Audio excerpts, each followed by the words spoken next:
ये कहानी है एक छोटे से गांव की, जहाँ के लोग एक दूसरे को अच्छी तरह से जानते थे। वहाँ की हर कहानी सबके बीच साझा होती थी और हर व्यक्ति की जिंदगी में एक अलग ही रंग होता था।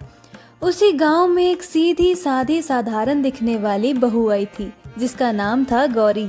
गौरी का स्वभाव बहुत ही शांत और प्यार भरा था, लेकिन वह साधारण नहीं थी। उसके पास अद्भुत शक्तियां थी, जिनके बारे में किसी को भी नहीं पता था। ये शक्तियां धीरे धीरे गांव वालों के सामने आने वाली थी और गौरी की इस अनोखी शक्ति के बारे में जानकर हर कोई हैरान रह गया। गौरी का विवाह एक साधारण परिवार में हुआ था। उसके ससुराल में सास ससुर, पति और दो छोटे देवर रहते थे। सभी एक दूसरे से बहुत अच्छे से रहते थे और गौरी ने भी वहां खुद को जल्दी ही ढाल लिया। परंतु उसकी सास सुमित्रा कुछ सख्त स्वभाव की थी। उन्हें अपनी परंपराओं में बहुत विश्वास था और वह चाहती थी कि उनकी बहू भी उन्हीं की तरह बने। गौरी के पास एक रहस्यमयी शक्ति थी जो उसे उसकी नानी से विरासत में मिली थी, और यह शक्ति थी प्रकृति से जुड़ने की। गौरी पेड़ पौधों, पशु पक्षियों और यहाँ तक कि हवा पानी से भी बात कर सकती थी। वह इन शक्तियों का उपयोग केवल तभी करती थी जब किसी को सचमुच मदद की जरूरत हो। गौरी जानती थी कि उसकी शक्तियों को लोग समझ नहीं पाएंगे, इसीलिए उसने इसे एक राज ही रहने दिया। लेकिन किस्मत को कुछ और ही मंजूर था।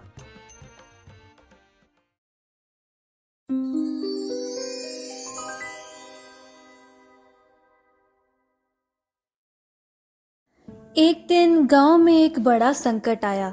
बारिश कई दिनों से नहीं हो रही थी और सभी तालाब, कुएं सूखने लगे थे।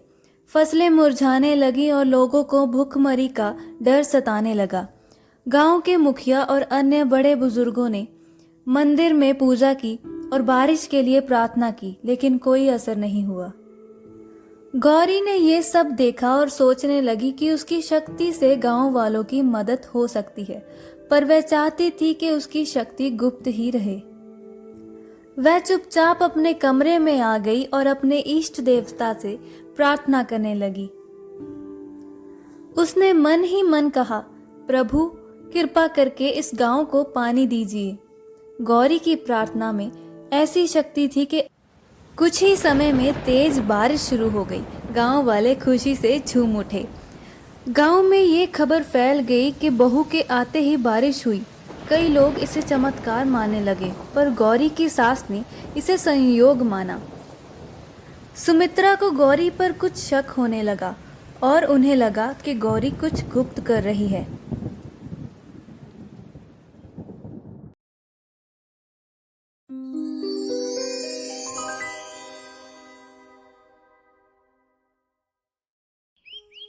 गौरी की सास सुमित्रा ने उस पर निगरानी रखना शुरू कर दिया। एक दिन उन्होंने देखा कि गौरी ने एक घायल पक्षी को अपने हाथ में लिया और उससे बातें कर रही थी। गौरी ने कुछ पत्तों से उसका इलाज किया और जल्द ही पक्षी उड़ गया। सुमित्रा को यह देखकर विश्वास नहीं हुआ कि गौरी ने एक साधारण जड़ी से पक्षी को ठीक कर दिया। उन्होंने सोचा कि हो ना हो, गौरी के पास कोई जादुई शक्ति है। उन्होंने अपने बेटे से कहा, तुम्हारी पत्नी अजीब हरकतें करती है। वह पेड़ पौधों और जानवरों से बातें करती है। मुझे तो इसमें कोई जादू टोना लग रहा है। गौरी का पति उसकी बातों को हंसी में उड़ा देता, लेकिन धीरे धीरे यह संदेह गांव के अन्य लोगों तक भी पहुंच गया।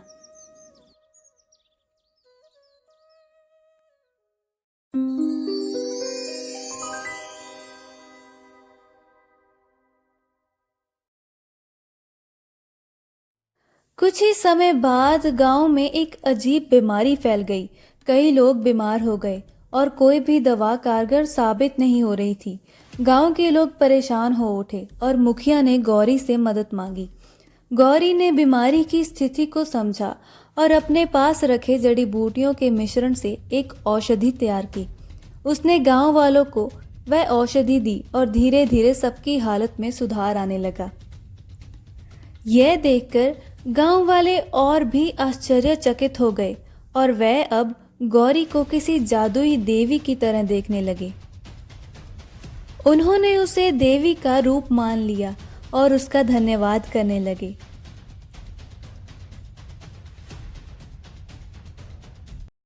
गौरी ने सभी को समझाते हुए कहा, ये कोई जादू नहीं है। प्रकृति के पास हर बीमारी का इलाज होता है। अगर हम पेड़ पौधों का सही तरीके से उपयोग करना सीखें तो हमें अपनी सेहत के लिए कभी किसी और पर निर्भर नहीं रहना पड़ेगा।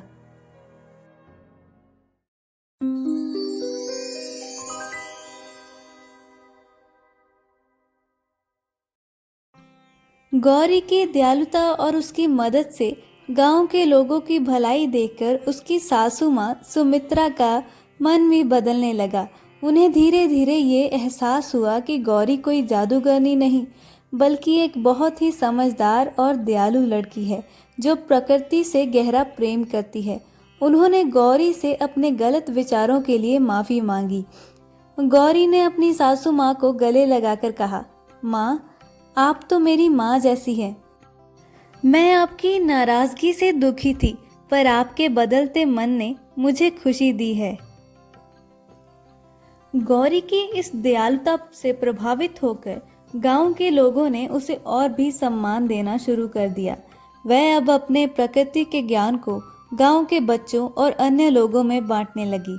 उसने सभी को बताया कि कैसे पेड़ पौधे, फूलों और जड़ी बूटियों का सही तरीके से उपयोग करके कई बीमारियों का इलाज किया जा सकता है। उसने सभी को ये भी सिखाया कि कैसे अपनी फसलों को बिना किसी रसायन के उगाया जाए ताकि सब स्वस्थ जीवन जी सकें। गौरी की मेहनत और ज्ञान के कारण गांव में खुशहाली आने लगी। लोग अपने पर्यावरण का ख्याल रखने लगे और धीरे धीरे वह गांव एक सुंदर बगीचे जैसा हो गया। वहां के हर व्यक्ति ने गौरी की बातों को अपनाया और सभी ने मिलकर एक नई शुरुआत की। अब गांव में हर किसी को प्रकृति का महत्व समझ में आ गया था।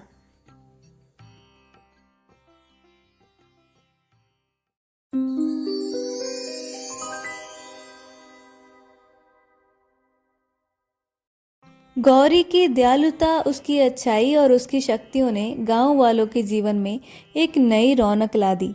उसकी वजह से गांव वालों का प्रकृति के प्रति लगाव बढ़ा और वह सभी प्रकृति के हर तत्व का सम्मान करने लगे। उसकी सासू माँ सुमित्रा अब हर दिन गौरी के साथ वक्त बिताती और उससे नई नई बातें सीखती। गौरी का पति भी अपनी पत्नी पर गर्व महसूस करता था और उसने गौरी को कभी भी जादूगरनी नहीं बल्कि एक प्रकृति प्रेमी इंसान के रूप में देखा। गौरी ने अपने जीवन में ये सिखाया कि असली शक्ति हमारे भीतर के प्रेम और समझ में होती है। प्रकृति हमारी सबसे बड़ी साथी है और अगर हम उसका आदर करें तो वह हमें हर मुश्किल में सहारा देती है। गौरी की ये कहानी गांव में हर किसी के दिल में बस गई और वह जादुई बहू के नाम से जानी जाने लगी। उसकी कहानियों को सुनते नए पुराने सभी लोग ये सोचते थे कि शायद गौरी जैसी शक्ति हर किसी में छुपी होती है, बस हमें उसे समझने और अपनाने की ज़रूरत होती है।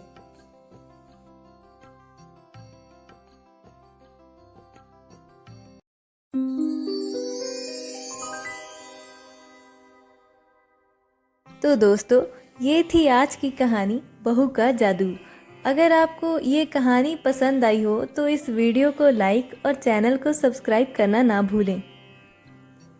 अगली वीडियो में फिर मिलेंगे एक नई कहानी के साथ। तब तक के लिए अपना ख्याल रखें और सुनते रहें ऐसी ही कहानियाँ। Thanks for watching.